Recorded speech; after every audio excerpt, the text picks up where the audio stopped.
Audio book वाङ्मय 34 भारतीय संस्कृति के आधारभूत तत्व चैप्टर 2 पार्ट 34। पुस्तक में इसका क्रमांक नंबर 2 है। सामाजिक संदर्भ में साउंडट्रैक नंबर 1। यह संसार भगवान का सुरम्य उद्यान है। मनुष्य उसका ज्येष्ठ पुत्र राजकुमार उसे इस उपवन की उल्लास भरी सैर करने भेजा है और पर्याप्त सुविधा साधन देकर यहाँ की परिस्थितियां अधिक अच्छी बनाने में कुशलता दिखाने का काम सौंपा गया है। इस स्थिति में मनुष्य प्राणी को निरंतर ही हर्षोल्लास की अनुभूति होनी चाहिए। बुद्धि वैभव में वह क्षमता है कि मरुस्थल में फूल खिला सके, फिर क्या कारण है कि उससे संपन्न होते हुए भी मनुष्य को रोना, रुलाना, कल्पना, कल्पाना पाया जाता है। सृष्टि में सर्वश्रेष्ठ व्यक्तित्व पाने वाला मनुष्य प्राणी इस धरती को स्वर्ग बना सकने की संभावनाओं में पूरी तरह सुसज्जित है। यहाँ निर्वाह की नहीं, आनंद और उल्लास के प्रचुर साधन पग पग पर उपलब्ध हैं। मनुष्य का इस पृथ्वी पर एक छत्र राज्य है।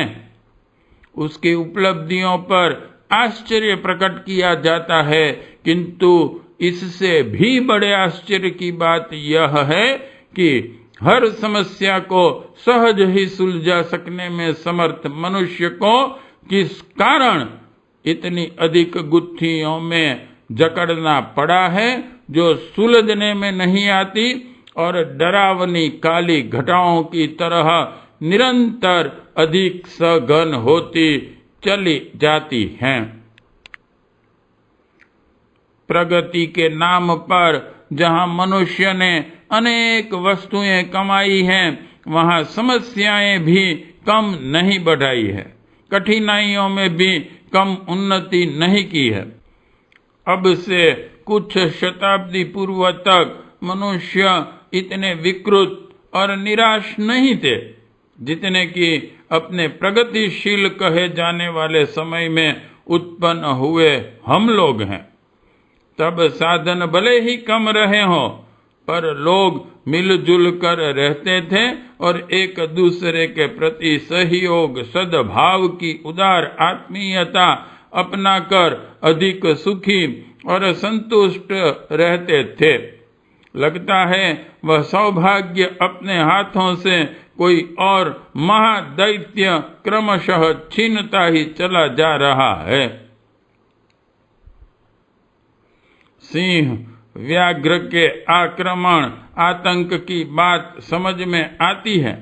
सांप बिच्छू का प्रकृति प्रकोप का भय समझ में आता है, पर मनुष्य ही मनुष्य के शोषण का शिकार बने, मनुष्य ही मनुष्य का रक्त पान करने में संलग्न दिखाई पड़े, मनुष्य को मनुष्य के ही आतंक से कांपना पड़े, यह स्थिति अत्यंत विलक्षण है।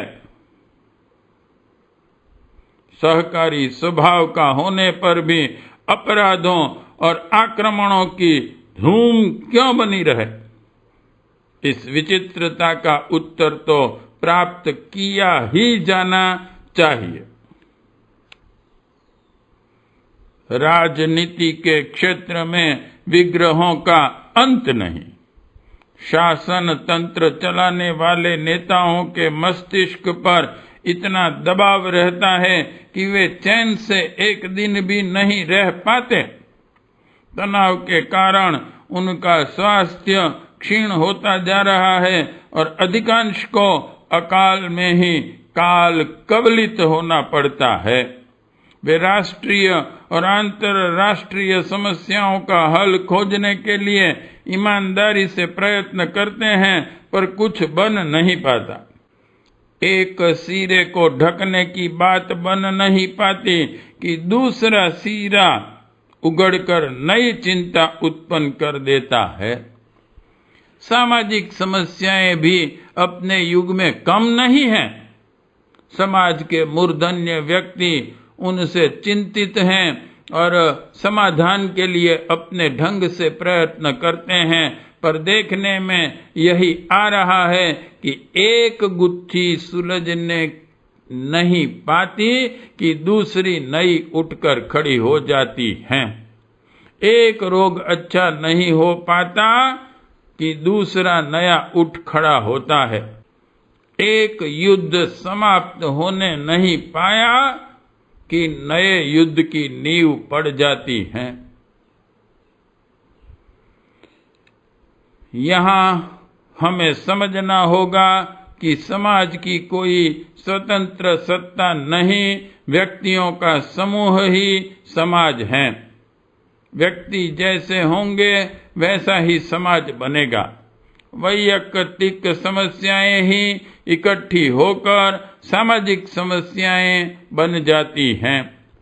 आज की परिस्थितियों में समाज और राष्ट्र एक ही बात है। किसी जमाने में वे दो भी थे, पर आज तो सामाजिक परंपराओं को राष्ट्रीय मानकर चलने में किसी को कोई बड़ी आपत्ति नहीं है। सामाजिक राष्ट्रीय ही नहीं, अंतरराष्ट्रीय स्तर पर भी प्रस्तुत असंख्य समस्याओं का वर्गीकरण किया जाए तो उन्हें 5 भागों में विभक्त किया जा सकता है। 1. जन स्वास्थ्य की समस्या। 2. अपराध और युद्ध। 3. आर्थिक असंतुलन, संपत्ति की कमी। 4. बढ़ती हुई जनसंख्या।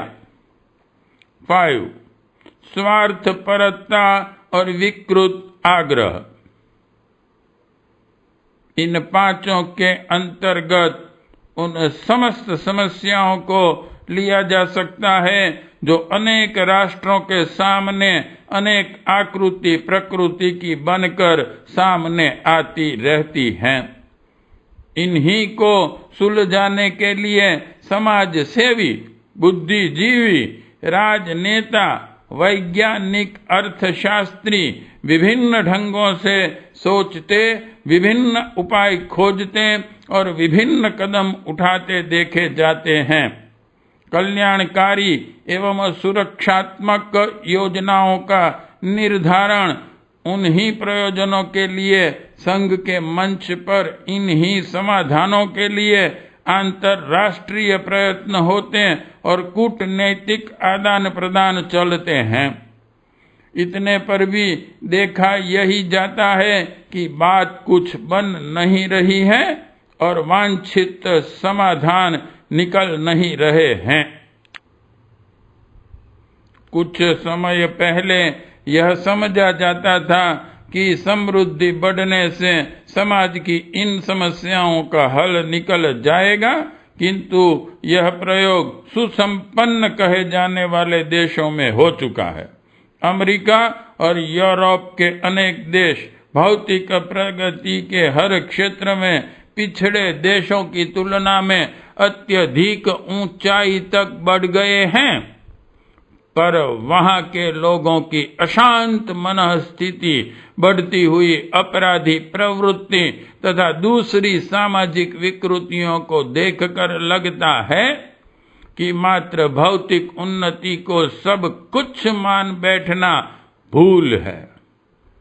समुन्नत कहलाने वाले देशों में इन व्यक्तियों की असंख्य दिन दिन बढ़ रही है जो थकान और तनाव की मनस्थिति से निरंतर क्षुब्ध रहते हैं और नींद की गोली खाकर कुछ देर आधी अधूरी नींद ले पाते हैं। स्वाभाविक स्नेह सद्भाव घट जाने से संयुक्त परिवार प्रणाली के आनंद को गंवा बैठे। अनिश्चित और अविश्वस्त दाम्पत्य जीवन को कृत्रिम आकर्षणों के सहारे मधुर बनाने के प्रयोग सर्वथा असफल हो रहे हैं और परिवार संस्था टूट रही है। रोज तलाक, रोज विवाह की विडंबना ने दाम्पत्य जीवन का आनंद ही नष्ट कर दिया। संतान और अभिभावकों के बीच स्नेह श्रद्धा के सूत्र अत्यंत दुर्बल पड़ गए हैं। पशु पक्षियों में बच्चों और अभिभावकों का रिश्ता शिशुकाल तक ही सीमित रहता है, समर्थ होते ही वह रिश्ता टूट जाता है। मनुष्य समाज में भी यही बात बढ़ रही है। विवाह का उद्देश्य काम कौतुक बन रहा है, यह पशुता की ओर लौटना हुआ। फिर पशु जीवन से बढ़कर पारिवारिक जीवन का आनंद भी कैसे मिले? भटका हुआ मनुष्य निष्ठा रहित परिवार आदर्श विहीन समाज की जो दुर्गति होनी चाहिए उसे हम तथा कथित समृद्ध देशों के आंतरिक खोखलेपन में झांक कर देख सकते हैं। यों वहां भी भौतिक प्रगति के नगाड़े बज रहे हैं और उपलब्धियों की गर्वोक्तियां की जा रही हैं। यह तथ्य ध्यान में रखा जाना चाहिए कि मानवीय सत्ता दो भागों में विभक्त है। एक भौतिक शरीर पक्ष है, दूसरा आत्मिक चेतना का। भौतिक निर्वाह के लिए सुविधा साधन चाहिए और आत्मिक संतोष के लिए आदर्शवादी वातावरण। दोनों साधन जहां जुटेंगे वहां सच्ची प्रगति मानी जा सकेगी और वहीं सुख शांति की संभावना बढ़ेगी। यहाँ एक बात और भी समझ लेने की है कि चेतना मुख्य है और कलेवर गौण। आत्मिक प्रगति के हित स्वल्प साधनों में भी हंसते हंसते ऋषि जीवन जिया जा सकता है, पर प्रचुर साधनों के होते हुए भी आंतरिक विकृतियां असुर स्तर के उद्वेग अनाचारों का सृजन करती रहेगी। संपत्ति एक प्रकार की आग है जिसे अध्यात्मवाद के चिमटे से ही पकड़ा जा सकता है। नंगे हाथ अंगार पकड़ लेने की चेष्टा में खतरा ही खतरा है। वासना तृष्णा से, लोभ मोह से, संकीर्ण स्वार्थ परता से घिरा हुआ व्यक्ति कितना ही साधन संपन्न क्यों न हो, अपनी उपलब्धियों का सदुपयोग न कर सकेगा। दुरुपयोग के दुष्परिणाम उसे पग पग पर भुगतने पड़ेंगे। यही हो रहा है। हम अपनी प्रत्येक उलझन, समस्या, कठिनाई के पीछे उसी अनास्था को तांडव नृत्य करते देख सकते हैं। राजतंत्र की समर्थ सत्ता के माध्यम से समाधान निकालने की बात भी इसी पृष्ठभूमि पर सोची जा सकती है। आज सर्वत्र शासन तंत्र में जनतांत्रिक पद्धति की कार्य कर रही है। इस स्थिति में जनसाधारण में आध्यात्मिक दृष्टि का विकास करके ही आदर्श शासन व्यवस्था की स्थापना संभव है। अपने मतदान का मूल्य और महत्व समझने वाले नागरिकों का चुना हुआ लोकतंत्र राम राज्य की स्थापना करता है और उसी से सतयुगी परिस्थितियां उत्पन्न होती हैं। अधिनायकवाद और राजतंत्र की बात दूसरी थी, पर प्रजातंत्र में तो प्रजा ही अपने शासन की व्यवस्था आप करती है।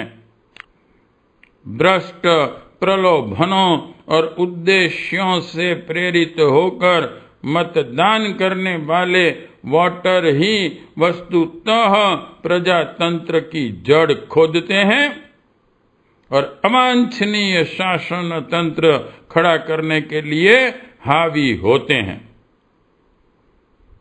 बात घूम फिर कर वहीं आ जाती है कि उत्कृष्ट शासन का आधार विवेकवान नागरिकों के दृष्टिकोण पर निर्भर है।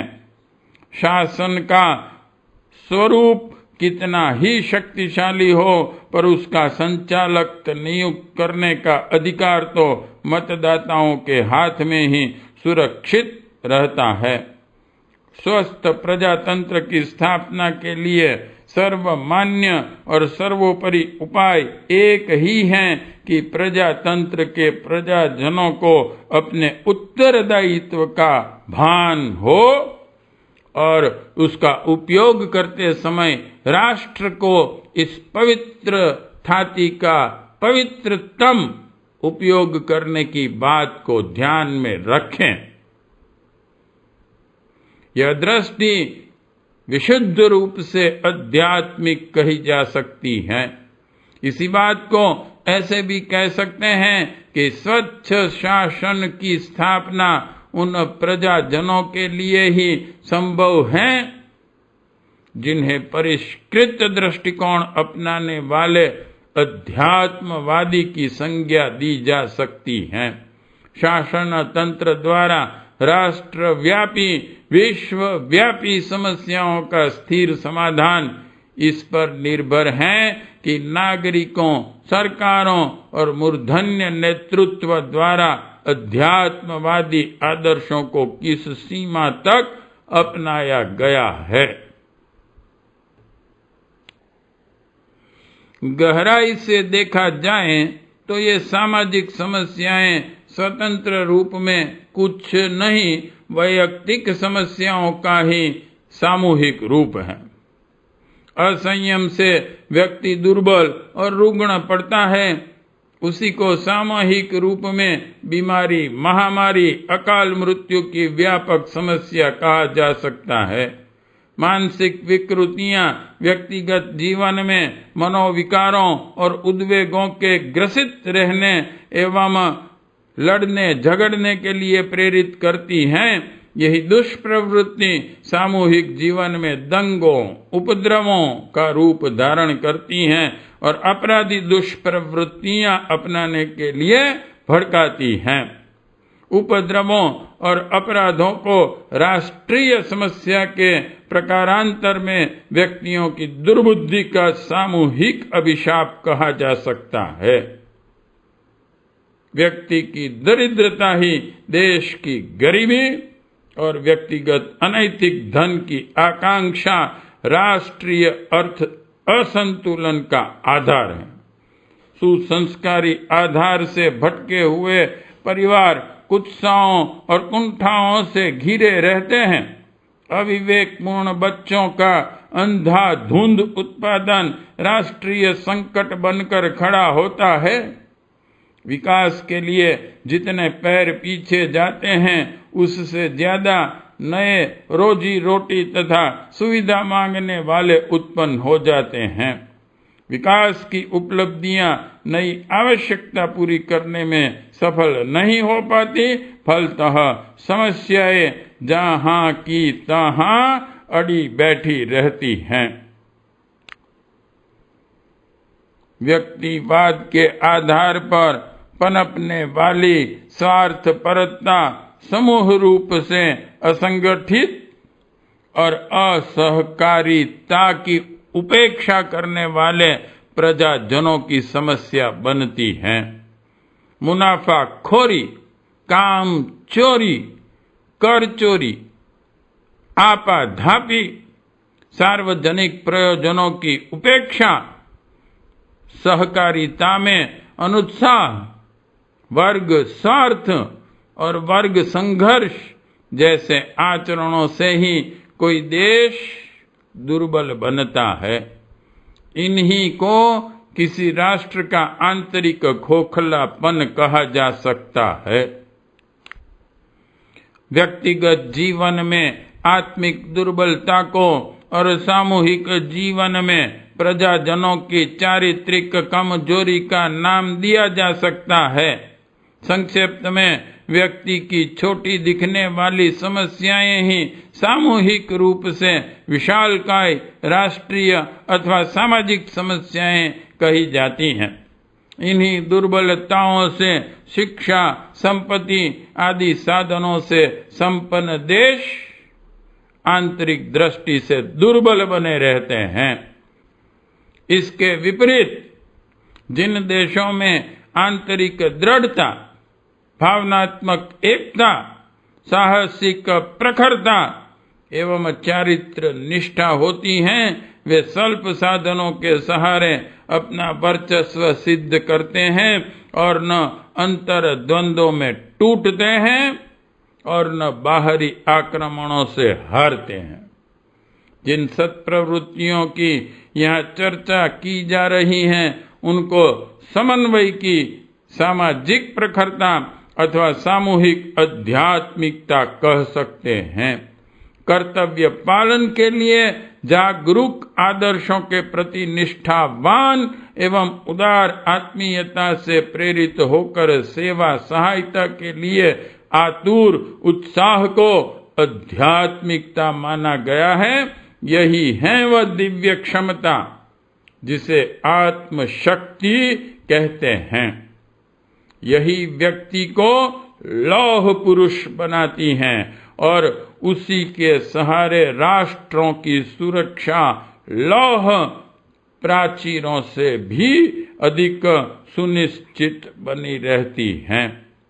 पूर्व वर्णित पांचों सामाजिक समस्याओं का हल इसी माध्यम से निकल सकता है। 1.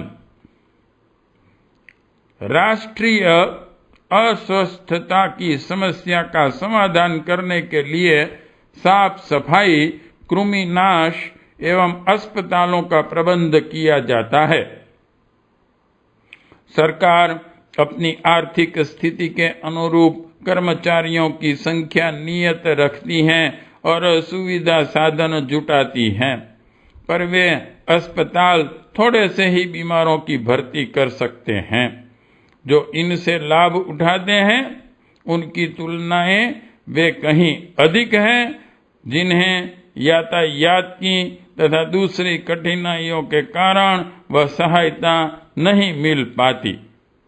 जो इनमें चिकित्सा कराते हैं वे सभी अच्छे भी कहाँ हो पाते हैं। जो अच्छे हो जाएं, इनके बारे में यह नहीं कहा जा सकता कि उन्हें उसी कष्ट की पुनरावृत्ति न होगी अथवा दूसरे नए रंग रूप का रोग फिर न उठ खड़ा होगा। यहाँ अस्पतालों की निरर्थकता नहीं बताई जा रही है और न यह कहा जा रहा है कि उन्हें न खोला जाए और लाभ न उठाया जाए।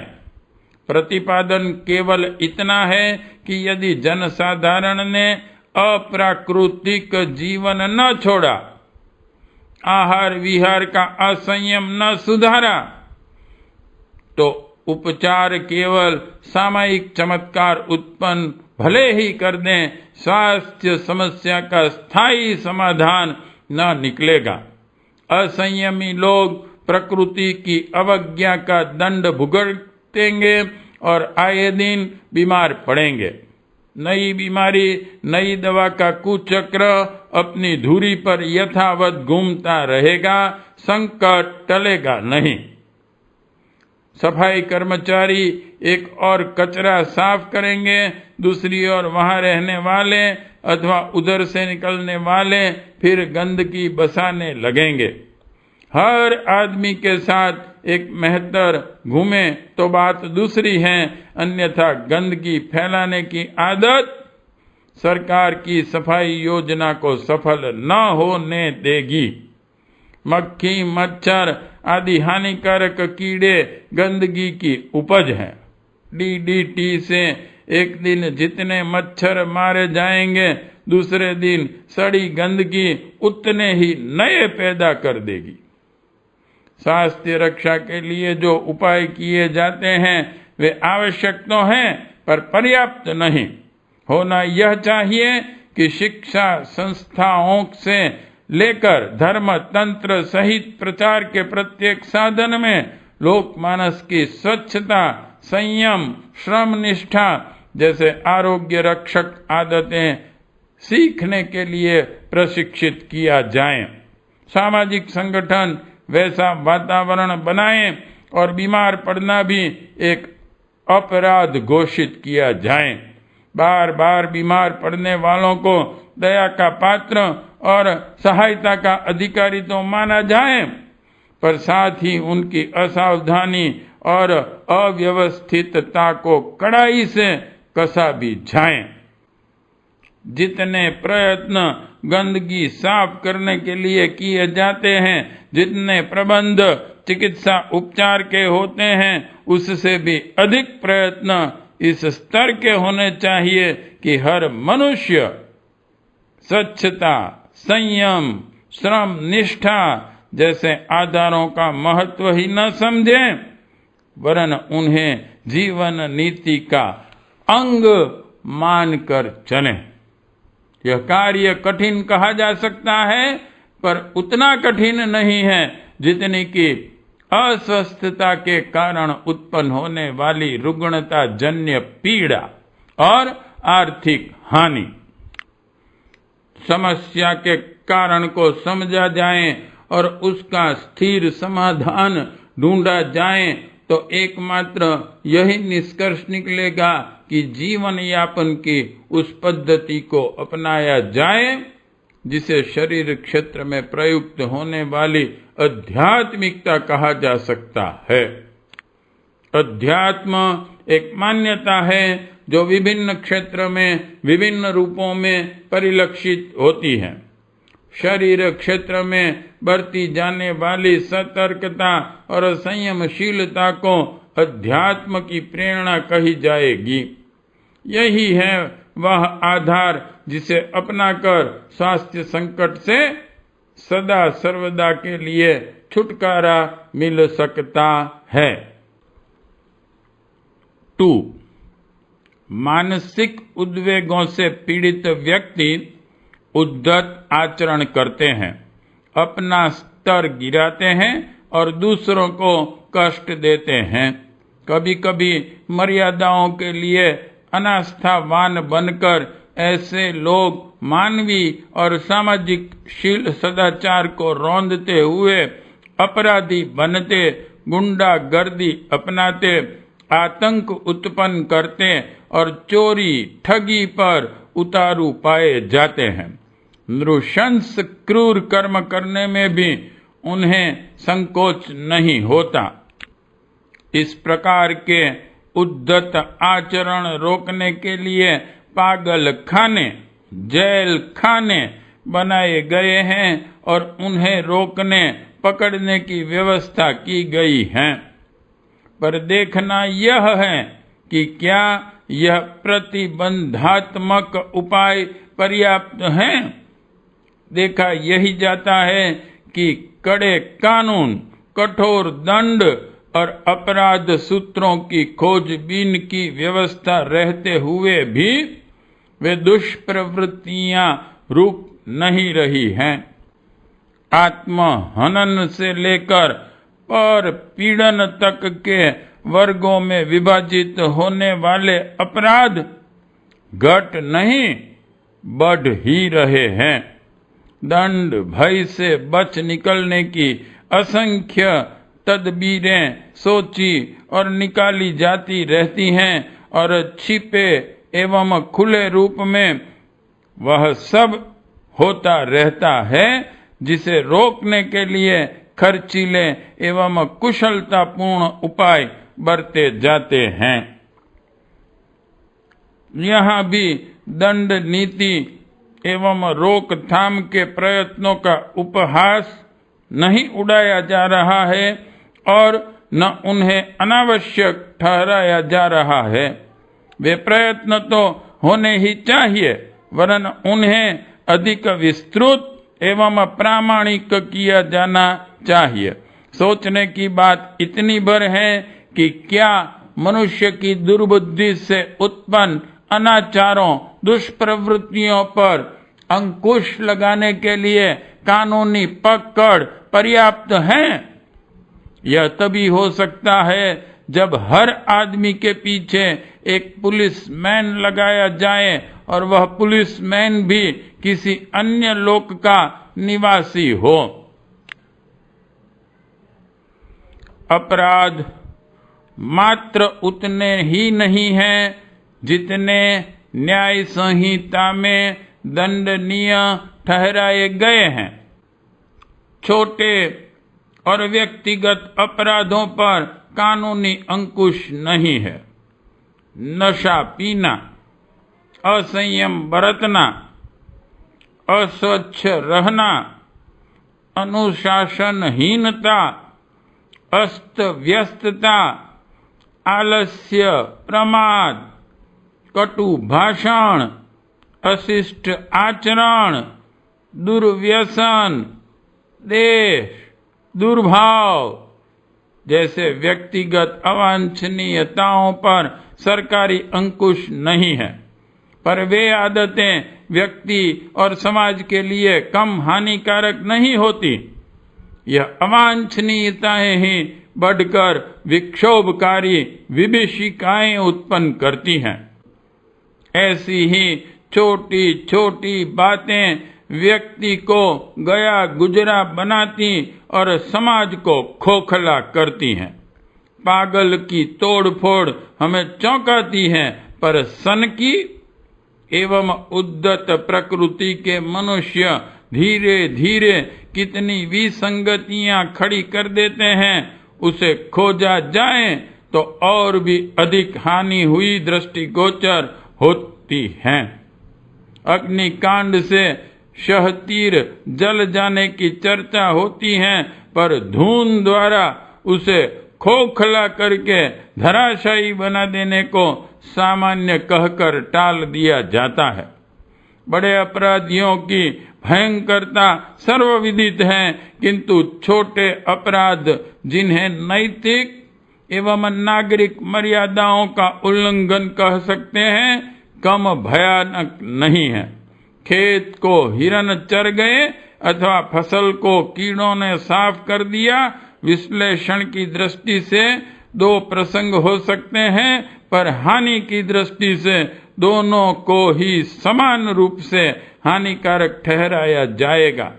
अवांछनीयता हो तो अपराधी दुष्प्रवृत्ति के कारण व्यक्ति और समाज दोनों को असामान्य क्षति उठानी पड़ती है। इनका नियंत्रण जनसाधारण का दृष्टिकोण बदलने से ही संभव होगा। आस्तिकता, आध्यात्मिकता, धार्मिकता की आस्थाएं ही अंतःकरण को परिष्कृत करती हैं और उन्हीं की प्रेरणा से मनुष्य सज्जनता अपनाने के लिए विवश होता है। सुसंस्कृत व्यक्ति पर न सामाजिक अंकुश की आवश्यकता पड़ती है और न सरकारी रोकथाम की। वह आंतरिक सदाशयता से प्रेरित रहता है, अपना स्तर ऊंचा उठाता है और दूसरों को हानि पहुंचाना तो दूर, उल्टे लोक मंगल के अनेक आधार खड़े करता है। बढ़ती हुई अनैतिकता का विकसित रूप अपराधों की बाढ़ के रूप में देखा जा सकता है। इसे न संपन्नता रोक सकती है, न दंड नीति। अमेरिका की साधन संपन्नता सर्वविदित है, फिर भी वहां अपराधों का ज्वार ऊपर उठ रहा है। दंड नीति में कमी कहाँ है? हर अपराध के विरुद्ध कड़े कानून मौजूद हैं, फिर भी जेल खानों के भीतर तक अपराध होते रहते हैं। सामयिक उपचार जो हो रहे हैं वे उत्साहपूर्वक काम में लाए जाएं, पर साथ ही यह आवश्यकता भी समझी जाए कि मानवीय अंतःकरण को सुसंस्कृत बनाने के लिए समस्त साधन झोंक दिए जाएं। चिकित्सा पर होने वाले खर्च की तुलना में अन्न वस्त्र का खर्च स्वभावतः अधिक होता है। अपराधों की रोकथाम और अपराधियों को दंड देने पर जितना ध्यान दिया और खर्च किया जाता है उससे कम नहीं, अधिक ही प्रयत्न सभ्यता एवं संस्कृति को हृदयंगम करने के लिए होना चाहिए। इस प्रयत्न को पुराने शब्दों में आध्यात्मिकता का प्रसार कहा जाएगा। वस्तुतः यही वह आधार है जिसके सहारे हर व्यक्ति को पुलिसमैन बनाया जा सकता है। स्वयं आदर्शवाद अपनाने वाले ही दूसरों को सही नागरिक बनकर रहने के लिए विवश कर सकते हैं। अपनी छाप छोड़कर वे संपर्क क्षेत्र को शालीनता से भरा पूरा बना सकते हैं। ऐसी दशा में न तो दुष्प्रवृत्ति के पनपने की आशंका रहेगी और न उनकी रोकथाम के लिए उतना खर्चीला ढांचा खड़ा रखने की आवश्यकता पड़ेगी। अपराधी दुष्प्रवृत्तियों और हेय अवांछनीयताओं का स्थायी उन्मूलन करने के लिए अध्यात्म की पुनः प्राण प्रतिष्ठा करना न तो असंभव है और न कठिन। वातावरण में व्यक्तित्वों का अंतरंग और बहिरंग ढांचा ढालने की पूरी क्षमता है। समाज के मूर्धन्य व्यक्ति यदि इसकी आवश्यकता अनुभव कर सकें तो बुद्धिजीवी, अर्थशास्त्री, साहित्य सृजेता, धर्माध्यक्ष, शासनाधिकारी एवं कलाकार व प्रतिभाशाली विभूतियों के संयुक्त प्रयास से ऐसा वातावरण सहज ही बन सकता है जिसमें जनसाधारण को उत्कृष्ट चिंतन एवं आदर्श कर्तृत्व अपनाने की इच्छा उत्पन्न हो और वैसे ही कदम उठें।